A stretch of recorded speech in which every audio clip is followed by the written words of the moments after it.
Istulang nawawalan na ng gana sa Kongreso si Batangas Congressman Leandro Leviste. Ito'y matapos nitong ihayag ang matinding pagkadismaya sa umano'y scripted na sistema ng Kamara. Kaya't posible raw na hindi na ito muling tumakbo bilang kongresista sa susunod na halalan. Si Aaron Rojas report.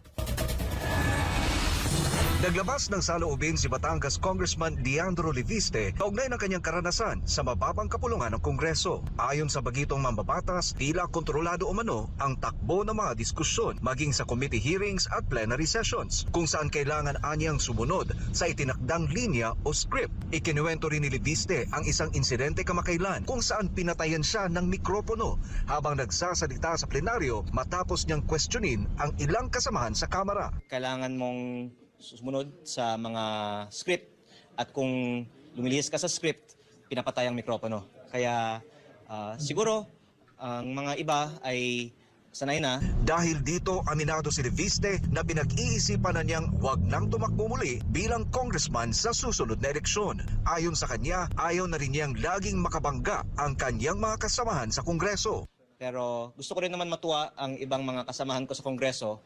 Huwag naman sila palaging magalit sa akin kasi hindi naman din magtatagal ako kasama nila sa Kongreso.